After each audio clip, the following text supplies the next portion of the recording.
SafetyFM.com with Jay Allen. Changing safety cultures, one broadcast and one podcast at a time. Welcome to Safety FM, where we talk about safety that's truly inspired by you. Hello and welcome to Safety FM. This episode of the broadcast and the podcast has been brought to you by Safety Focus Moment. They're consultants that want to help you get to the safety culture that you've been looking for.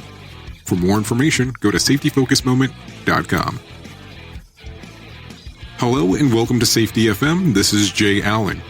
Well, today we are at Safety FM Mini Episode 8. So the question that I've been asking as of late is, safety in your organization a joke? So I call it the safety joke. And what do I mean by that? I mean exactly, does your company or organization say that they focus on safety, but anytime that the matter is brought up, they don't know what to do, they don't know how to act, or how to understand what is being done from the safety department? Is that you?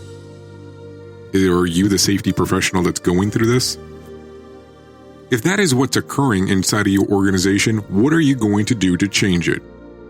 How are you going to elevate the point of view of safety for someone to actually be able to understand what needs to be done? I will tell you, I've dealt with several different organizations, and it's interesting to see the different aspects of safety and how they take a look at what the safety department needs to be doing. I've been to organizations where safety was the priority, and everything revolved around the safety department. I've also been to organizations where they say they focus on safety, but they have no clue what the safety department's doing, or they have no clue what to do with their safety programs. Well, the one that I always find interesting is where they turn around and tell you safety is first. The organization's number one priority is safety. But what ends up taking place is when you bring up programs and what needs to be implemented within the organization, they don't know what to do with it. Or they tell you, well, we don't really focus on that this much here. Maybe in a different section of the company, they'll focus on that more. Now, I know that's a little ominous in regards of how that's being brought across, but it's interesting on where you're hearing the people that are in leadership bring that to the forefront. So the question becomes, how do you change safety from being the joke within the organization to making it something that matters?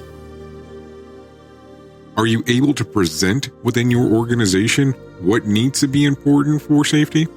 Are you able to talk to someone in upper management that will give you time and you can give them the explanation on what needs to be done?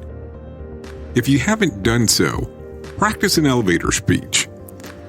What you would tell someone if you only had a brief elevator ride on how you would change the safety program within your organization. That's my challenge for you this week. Thank you for listening to Safety FM, and until next time, be safe. The views and opinions expressed on this podcast are those of the host and its guest and do not necessarily reflect the official policy or position of the company. Examples of analysis discussed within this podcast are only examples.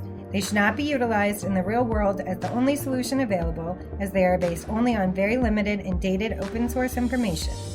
Assumptions made within this analysis are not reflective of the position of the company. No part of this podcast may be reproduced, stored in a retrieval system, or transmitted in any form or by any means, mechanical, electronic, recording, or otherwise, without prior written permission of the creator of the podcast, Jay Allen.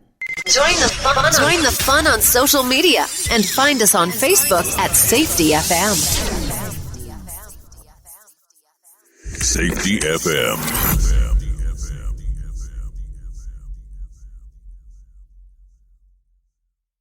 Wow, how things can change from one week to the next. Hey, hope everybody out there is staying healthy. I know everything is super crazy. We feel disoriented by the COVID-19 virus. It's more important than ever to stay connected and check in with your loved ones. That's why I'm so happy I've got T-Mobile. Listen, T-Mobile isn't just talking the talk. They're taking measures right now to make life easier for everyone by doing the right thing for their customers during this really critical time. For example, T-Mobile has ensured all current customers with data plans have access to unlimited smartphone data on their network for 2 months. We're all in this together. T-Mobile truly believes that. And while many T-Mobile stores are temporarily closed to help keep customers and employees healthy, they've still got you covered with any help you need. Just check out T-Mobile.com. You can see what stores are still open and how you can manage your account online. Stay safe out there. During congestion, customers using more than 50 gigs a month may notice reduced speeds prioritization, video typically at 480p, capable device required.